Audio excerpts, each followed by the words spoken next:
विजयनगर के राजा कृष्णदेव राय के दरबार में कलाकारों का बड़ा सम्मान था। उनके दरबार में संगीतकारों, गीतकारों, कवियों और नर्तकों का तांता लगा रहता था। वो सभी दरबार में अपनी अपनी कला का प्रदर्शन करते थे और इसके बदले उन्हें पुरस्कार दिया जाता था। महाराज किसी भी कलाकार को कोई भी पुरस्कार या धन राशि देने से पहले तेनालीराम से सलाह जरूर मांगते थे। उन्हें यह पता था कि तेनालीराम बुद्धिमान तो है ही, साथ में उन्हें कला की भी अच्छी पहचान है। तेनालीराम को मिलने वाले इस सम्मान से बाकी दरबारियों को जलन थी। दरबारी चाहते थे कि राजा तेनालीराम पर विश्वास करना बंद कर दें। एक बार तेनालीराम दरबार में न आ सके। उनकी गैर मौजूदगी का फायदा उठाते हुए दरबारियों ने राजा के कान भरने शुरू कर दिए।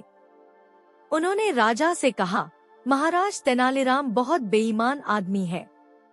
जिस भी कलाकार को उसे पुरस्कार दिलाना होता है, वो उससे पहले रिश्वत ले लेता है। इसलिए आप उससे इस विषय में सलाह लेना बंद कर दीजिए। 4-5 दिन तक तेनालीराम दरबार में नहीं आए, तो दरबारियों ने फिर वही बात राजा से कही। सभी दरबारियों के बार बार कहने पर राजा को भी तेनालीराम पर शक हो गया। जब कुछ दिनों बाद तेनालीराम दरबार में उपस्थित हुए, तो उन्हें महाराज कुछ उखड़े उखड़े दिखाई दिए। तेनालीराम ने देखा कि अब महाराज ने किसी को पुरस्कार देने से पहले उससे सलाह लेना बंद कर दिया है। यह देखकर तेनालीराम बहुत उदास हो गए।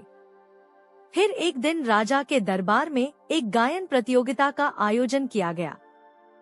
प्रतियोगिता खत्म होते ही तेनालीराम बोले, एक गायक के अलावा सबको इनाम मिलना चाहिए। लेकिन राजा ने तेनालीराम की बात टाल दी और बिल्कुल उल्टा व्यवहार किया।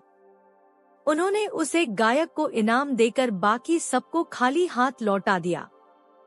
तेनालीराम के लिए ये बहुत अपमानजनक बात थी। सभी दरबारी तेनालीराम का यह अपमान देखकर बहुत खुश हुए। कुछ दिनों बाद दरबार में एक बहुत ही सुरीला गायक अपनी कला का प्रदर्शन करने के लिए आया। राजा की आज्ञा पाकर उसने गाना शुरू किया। उसकी आवाज और सुरताल बहुत मधुर थे। उस दिन उसने दरबार में एक से बढ़कर एक गीत गाए और पूरी राजसभा को भाव विभोर कर दिया। जब उसका गायन समाप्त हुआ, तो तेनालीराम उस गायक से बोले, तुम्हारी आवाज बहुत मीठी है और मैंने ऐसे गीत अपने जीवन में कभी नहीं सुने। इस प्रतिभा के लिए तुम्हें 15,000 स्वर्ण मुद्राएं जरूर मिलनी चाहिए। तेनालीराम की बात सुनकर महाराज बोले, तुम्हारी कला वाकई में लाजवाब है, लेकिन हमारे राजकोष में किसी गायक के लिए इतना धन नहीं है, इसलिए अब तुम जा सकते हो। राजा की बात सुनकर गायक बहुत निराश हो गया और अपने वाद्य यंत्र समेटकर जाने लगा। तेनालीराम को उस प्रतिभावान गायक की दशा पर बहुत तरस आया। उन्होंने भरे दरबार में उस गायक को एक पोटली दे दी। यह देखकर दरबारी विरोध करने लगे। सभी एक स्वर में बोले कि जब राजा ने गायक को कुछ नहीं दिया, तो तेनालीराम कौन होता है खैरात बांटने वाला। राजा को भी तेनालीराम की इस हरकत पर बहुत गुस्सा आया। उन्होंने सेवकों को आदेश दिया कि गायक से वो पोटली छीनकर मेरे पास लाओ। सेवक पोटली लेकर राजा के पास आए। राजा ने उस पोटली को खोला, तो उसमें मिट्टी का एक बर्तन था। मिट्टी का बर्तन देखकर राजा ने तेनालीराम से सवाल किया कि ये बर्तन तुम गायक को क्यों देना चाहते हो। तेनालीराम बोले, महाराज, बेचारा यह गायक इनाम तो हासिल नहीं कर पाया, लेकिन कम से कम इस दरबार से खाली हाथ तो नहीं जाएगा। इस मिट्टी के बर्तन में वो तारीफ और वाहवाही भरकर ले जाएगा। तेनालीराम के मुंह से यह जवाब सुनकर राजा को उसकी दरियादिली और सच्चाई का ज्ञान हुआ।